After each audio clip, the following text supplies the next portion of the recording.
मंत्री महेंद्र सिंह ठाकुर की बेटी ने बीजेपी से इस्तीफा दे दिया है। भाई रजत ठाकुर को टिकट देने से नाराज है वंदना और फेसबुक पर उन्होंने एक पोस्ट शेयर किया है जिस पर सवाल उठाए हैं।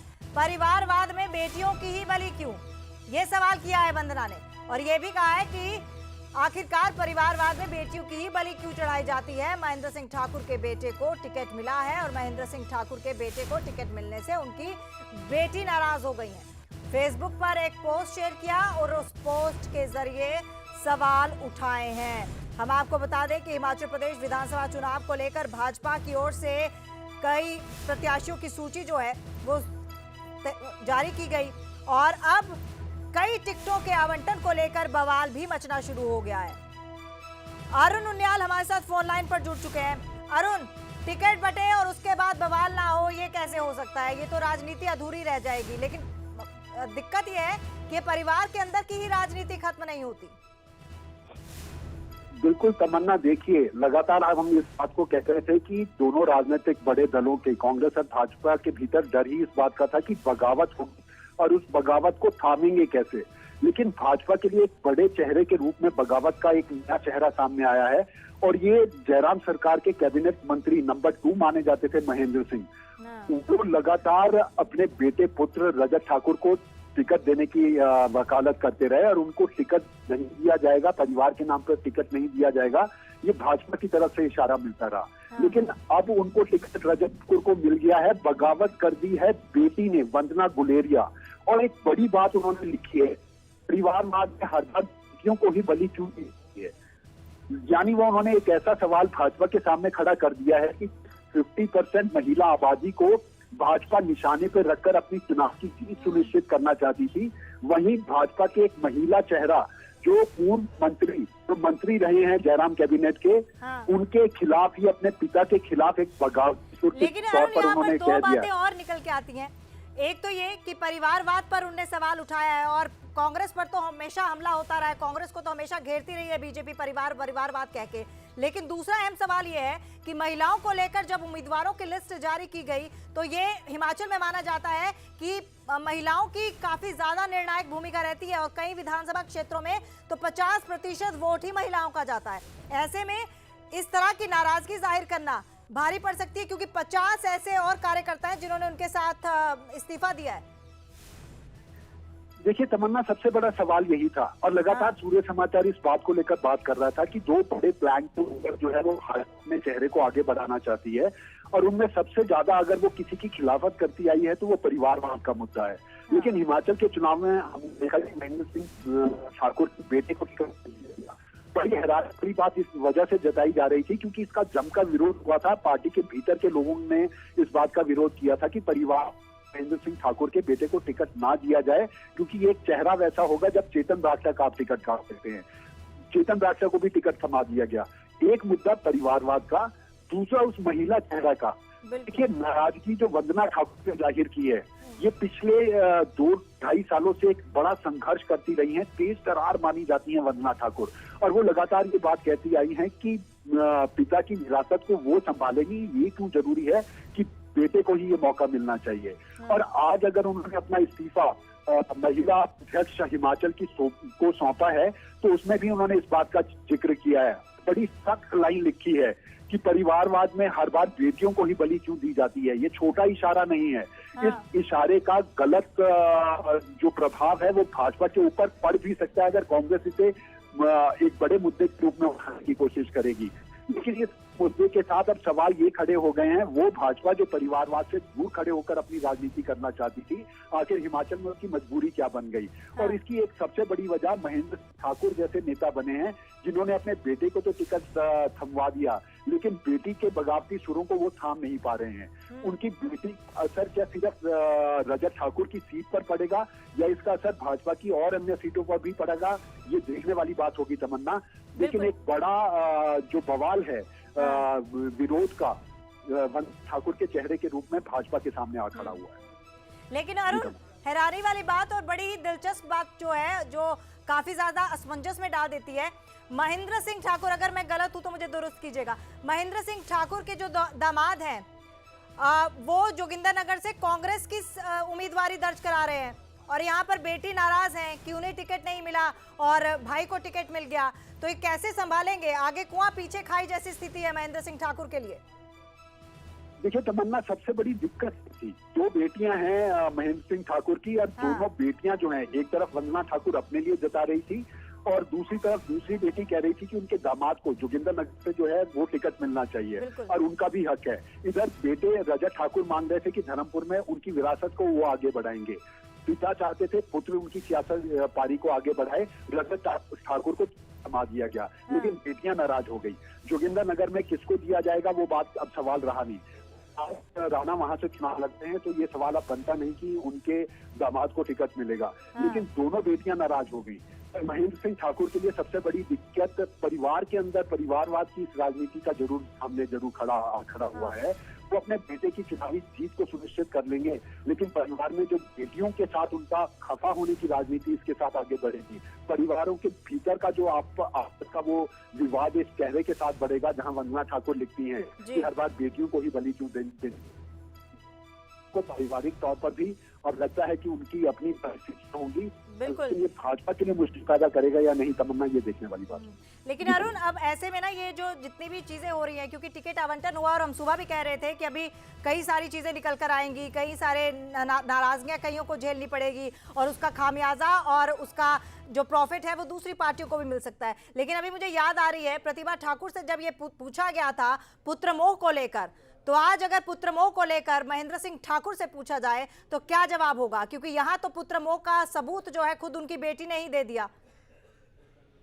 देखिए तमन्ना, हमने इसी बात को बिल्कुल साफ कर दिया था जब प्रतिभा सिंह से ये पूछा गया था, उनकी नाराजगी दिखाई दी गई थी, तो हमने कहा था ये तमाम सवाल जो हैं इस परिवार से लगातार पूछे जाते हैं, लेकिन अपवाद नहीं है। हिमाचल प्रदेश में कांग्रेस की राजनीति और भाजपा की राजनीति में परिवारवाद अपवाद नहीं है। ये सिर्फ वीरभद्र सिंह परिवार के साथ नहीं है, ये सिर्फ कांग्रेस के साथ नहीं है, बल्कि भाजपा भी उस राह पर चल रही है। अनुराग ठाकुर, धूमल परिवार, सुखराम परिवार, अब अनिल शर्मा खुद भाजपा में है, ये तमाम महेंद्र सिंह के नाम का जिक्र भी हमने उस वक्त किया था और वो सारी चीजें आपको नजर आ रही हैं। लेकिन अरुण, यहाँ पर तो ज्यादा संजीदा बात हो जाती है ना, क्योंकि परिवारवाद एक तरफ है कि बेटे को टिकट दे दिया, ठीक है, बेटी को टिकट दे दिया, वो चीज एक तरफ है, लेकिन यहाँ पर भाई और बहन दोनों के बीच में टिकट को लेकर जो रस्साकशी हुई उस पर पिता को पिसना पड़ा, और दूसरी तरफ से दामाद जो है वो जोगिंदरनगर से कांग्रेस की टिकट से चुनाव लड़ रहे हैं। तो ये तो पूरी तरह से, जैसा कि मैंने पहले भी कहा, कि आगे कुआं पीछे खाई जैसी चौतरफा मार पड़ रही है।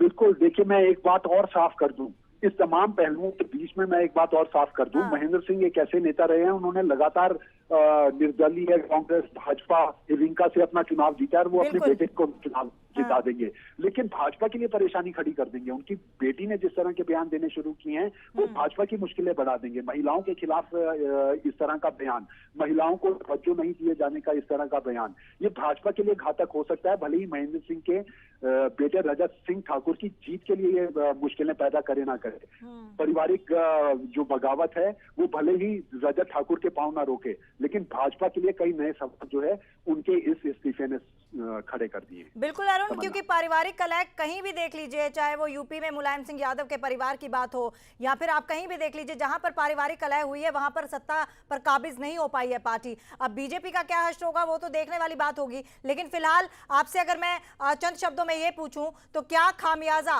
भुगतना पड़ सकता है बीजेपी को, क्योंकि 50 अन्य समर्थक हैं जिन्होंने सामूहिक इस्तीफा दिया है साथ में। देखिए, महिला के ऊपर बैंक कर रही थी भाजपा, प्रधानमंत्री मोदी का लगातार इशारा था, भाजपा के थिंक टैंक का इशारा ये था कि 50% महिला आबादी जो पूरे राज्य की है उसको दिल जीतने का काम जो है वो भाजपा को करना है, लेकिन ये कदम उसके लिए घातक कदम साबित होगा, जहां पर खुद महिलाओं ने, वो भी भाजपा से जुड़ी एक बड़ी मंत्री की बेटी ने इस तरह का सवाल उठा दिया है। कई महिला समर्थकों के साथ इस्तीफा सौंपने की बात वो कर रही हैं, तो इसे जरूर माना जा सकता है कि भाजपा के लिए ये अच्छा नहीं है। कितना फर्क पड़ेगा ये नतीजे बताएंगे, लेकिन ये अच्छा नहीं है, ये कम से कम कहा जा सकता है। तो अरुण, ये जो टिकट है कहीं ऐसा तो नहीं कि कहीं और जाने वाला है? वंदना गुलेरिया का टिकट? ऐसा संभव नहीं है, ऐसा संभव नहीं है। भाजपा में तो कम से कम ऐसा बिल्कुल संभव नहीं है। भाजपा के सशक्त आला कमान ने एक जो निर्णय ले लिया, उसको अब कोई दूसरा बदलने की तमाम सूरतें पैदा नहीं होंगी। वंदना गुलेरिया को टिकट नहीं मिलेगा, ये बिल्कुल साफ माना जा सकता है। रजत ठाकुर ही चुनाव लड़ेंगे, ये भी मैं आपको साफ कह सकता हूँ।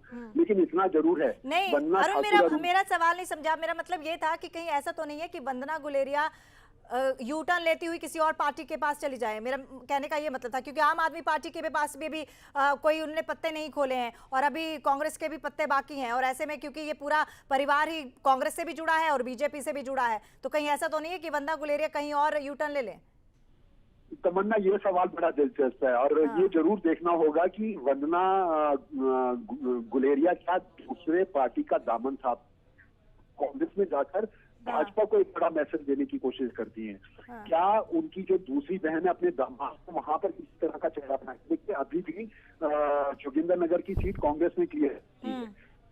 आप ये मानकर चलिए कि मंडी में कई सीट के दावेदारी के ऊपर खाली पड़ी है। कांग्रेस भी ये सोच सकती है कि वंदना गुलेरिया को उतारकर एक करारी चप्पल है वो भाजपा के चेहरे पर लगाई जा सकती है।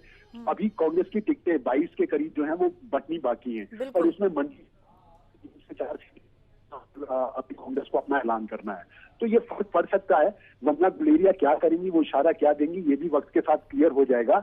लेकिन अगर ऐसा हुआ तो भाजपा में कम से कम महेंद्र सिंह ठाकुर अपने परिवार का कारणों से अपने बेटे को परिवारवाद के रूप में टिकट दिलाने की वजह से जरूर एक ऐसे चेहरे के रूप में खड़े हो जाएंगे जहां भाजपा के तमाम जो, क्योंकि इनको माना यह जाता है कि ये दूसरी पार्टी, हिविंका से पहले कांग्रेस में आए, कांग्रेस के बाद ये कांग्रेस से हिविंका में गए, हिविंका के बाद ये भाजपा में आए और भाजपा के बाद की इस तरह की चुनौती ये बन गई थी कि अगर नहीं टिकट दिया जाएगा, उनके बेटे को टिकट नहीं दिया जाएगा तो निर्दलीय भी वो चुनाव लड़ सकते हैं।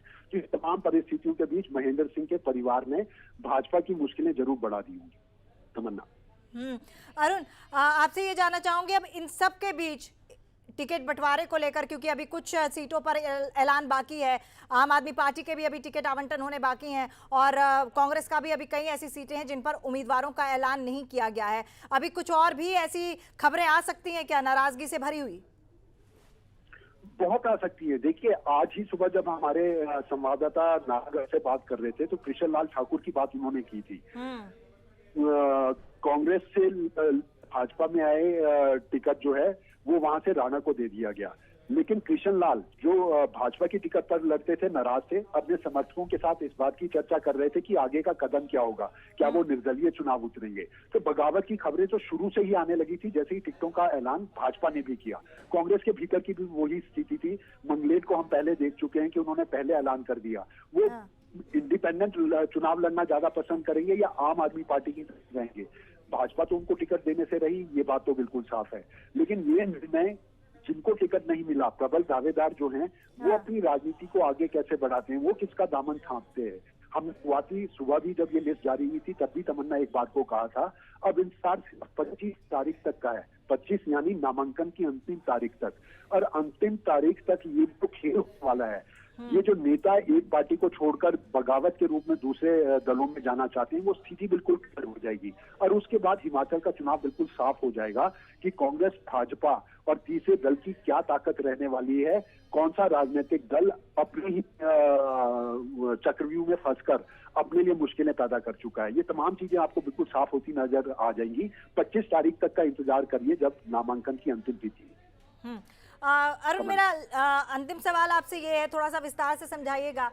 वंदना गुलेरिया ने इस्तीफा दिया, वो चुपचाप इस्तीफा भी दे सकती थी, लेकिन फेसबुक के जरिए जो उन्होंने विमेन कार्ड खेला है, जो महिला कार्ड खेला है, वो कहीं ना कहीं ये तो दर्शाता है कि अब जंग होगी और अब आमने सामने की लड़ाई होगी, चाहे वो पिता और बेटी की हो, चाहे वो भाई और बहन की हो। देखिए तमन्ना, बड़ा वाजिब सा सवाल आपने पूछा है। और अगर इस्तीफे का दौर होता है तो इस्तीफे के दौर में आप सिर्फ ये नहीं कह सकते कि वो महिला पदाधिकारी थी और अपनी महिला को उन्होंने इस्तीफा सौंप दिया और अपनी टीम को भी साथ में इस्तीफा सौंप दिया। इस्तीफा जाना चाहिए, के जरिए इस्तीफा जाना चाहिए था, यानी ये कोशिश है दबाव की राजनीति की। वरना गुलेरिया भी माना जा सकता है कि राजनीति खेल रही है, उनको ये लगता है कि अभी भी टिकट बदले जाने के संकेत मिल सकते हैं, लेकिन ऐसा होने वाला नहीं है। हाँ। यही वजह है कि उन्होंने अपना जो इस्तीफा सौंपा है सिर्फ अभी महिला अध्यक्ष को सौंपा है। कल को अगर कोई 19-21 बात हो गई, पिता के ऊपर दबाव बन गया, हाँ। भाई के ऊपर के दबाव की राजनीति में उनको झुकना पड़ा, तो ये चीजें सकती हैं। वरना वो पार्टी के अध्यक्ष को सीधा अपना इस्तीफा सौंपती और कहती कि मैं इस पार्टी में नहीं रहना चाहती। ऐसा उन्होंने नहीं किया है। उन्होंने महिला अध्यक्ष को अपना इस्तीफा सौंपा है और अपने लिए जगह बना रखी है कि परिवार के अंदर आफत आती है तो उस स्थिति को कैसे संभाला जा सकता है। तमन्ना, बिल्कुल। चलिए अरुण, आपका बहुत बहुत धन्यवाद तमाम चर्चा के लिए, तमाम जानकारी के लिए।